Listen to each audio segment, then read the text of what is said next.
Paris is famous for the Eiffel Tower, the Arc de Triomphe, iconic museums, opulent shopping galleries, and its cuisine, in particular its desserts. With nearly 1,500 outlets, France ranks 4th in the worldwide list of countries with the most McDonald's. This is my experience of trying McDonald's in Paris. Welcome to another edition of Trying McDonald's. So for this one, Paris, France. What an iconic city. The Arc de Triomphe, the Champs-Elysees, the Eiffel Tower, the Louvre. There's so many landmarks, and of course one of the things that France is famous for is its cuisine.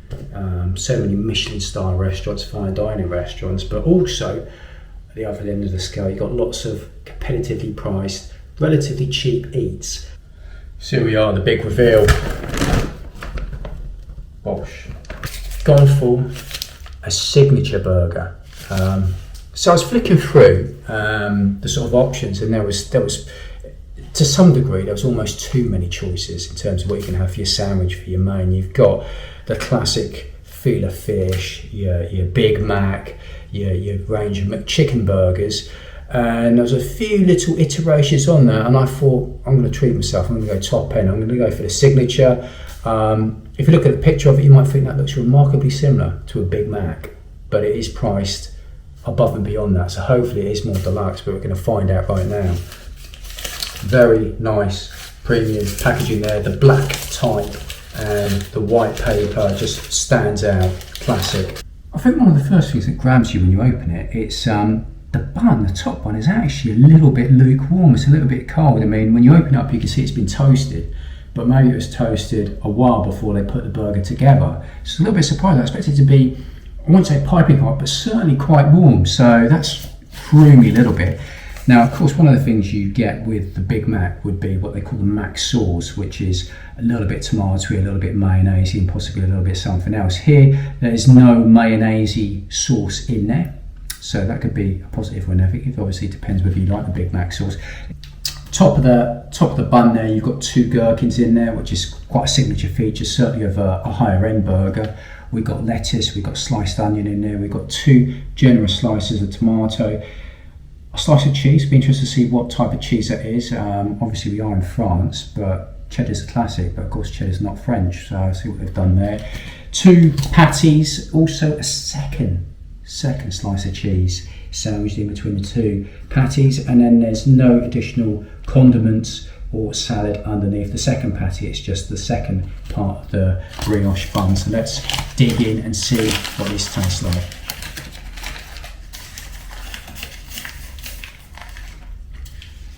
The meat in there is nice. You can tell it's real beef in there. And I think compared to the patties you get in a Big Mac, I think these are bigger. I don't know whether what the weight of each patty is in a Big Mac. I don't think it's 2/4 pounds, it's more than that.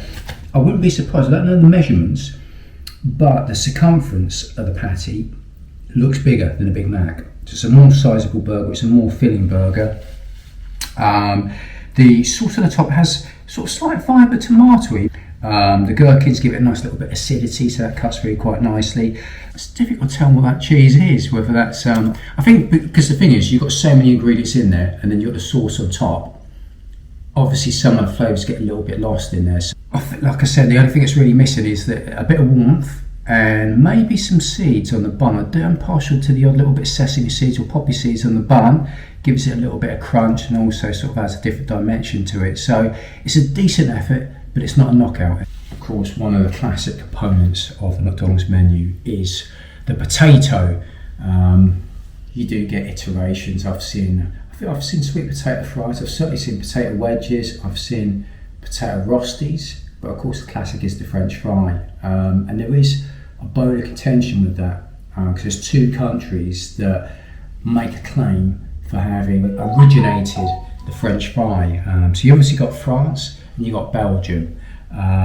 So they are called the French fry, and I'm in France, so I thought I've got to give them a go. So a lot of people don't actually go for ketchup with their fries, they actually go for mayonnaise.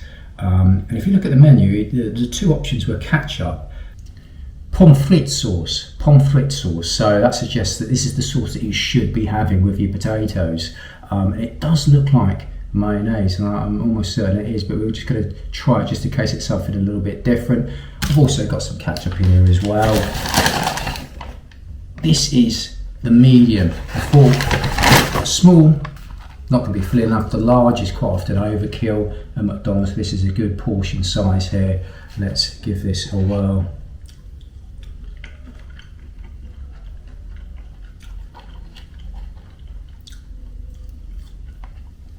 If I could sum these up in a word, classic.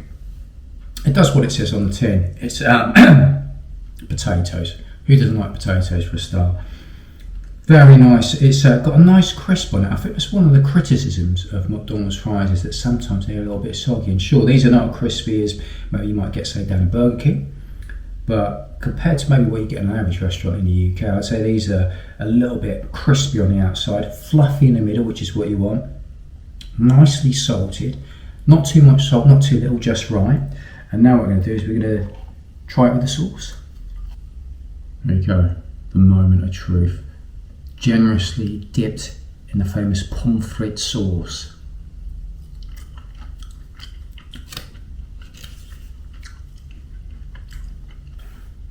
It's not straight mayonnaise. I'm getting a hint of salad cream. I don't know if you're familiar with that. It's quite well, historically, it's quite a famous condiment in England. I'm not too sure whether it still is, but salad cream is obviously something that you have with salad. It tends to be a fair bit sweeter than mayonnaise, and this certainly is sweeter than mayonnaise as well. I'm not sure it's quite bob-on salad cream, but it's not what I expected. I thought it was going to be mayonnaise. So, whilst at the menu it does specify you either choose ketchup or the pomfret sauce, if you ask nicely at the counter when you collect your food, you can ask for sachets of the other condiments. So that's a little recommendation if you want to try 2 different condiments with your fries. If you asked people, you did a survey and said, name me a French delicacy. A French delicacy from the realms of dessert, maybe snack. I think the thing that would jump off the page, I mean, you've got loads of options. You've got macarons, various other little biscuits and pastries. I think the one that really stands out would be the croissant. And one of the things that they do at this McDonald's is they do kind of a deal option where you can get a hot drink plus a croissant or pain au chocolat. I'm not actually a coffee drinker, so I looked at the option of hot drink and I thought, I've got to go for hot chocolate. You know, chocolat de chaud, or is it chaud chocolat? I can't remember which way around it is. But hot chocolate, classic beverage to have. And I thought I'm going to go for staying on the chocolate thing. I'm going to go for a pain au chocolat as well. Voila! Now this apparently is a medium. It looks quite small to me, but apparently this is medium size. I think that's a small. And if you look inside, and like I said, it's not coming out too well on the camera there. That is, it's less than 75%. I'd say it's about 2/3 full. So I think we've got different ideas as to what constitutes a medium beverage. But anyway, let's give this a go.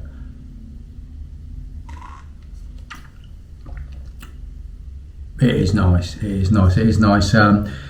Very kind of rich there. It's almost sort of in the middle between a milk chocolate and a dark chocolate. You can really taste the cocoa coming through there. I really like this, and it is quite rich, so maybe that's why they're quite frugal in the portion size there. Also as well, this pain au chocolat, maybe it's not small, but it's certainly not very big compared to the other pain au chocolats you can get. And one thing I would say, this is pretty much a standard feature when you go to sort of patisserie bakery places, is that generally these are served cold, and if you get really lucky, if you go to a bakery and you go there when it's just sort of almost fresh out of the oven, you can get a really nice warm one, and it's really nice where you sort of bite into it, it flakes away and the chocolate's almost melting in the middle. That's a really nice sensation. We're not going to get that here because it is a cold pain au chocolat, but nevertheless, let's dig in.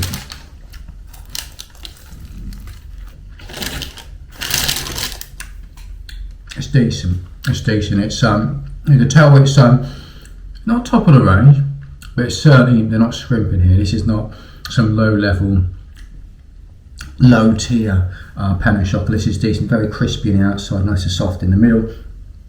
Apart from the size of it, the other criticism I would say is they've been a little bit frugal on the chocolate filling. There's a little bit at the end there, but I can see looking into it that if you go further down, there's even less chocolate in there. So yeah, a little bit stingy on the chocolate from there, but nevertheless still very tasty.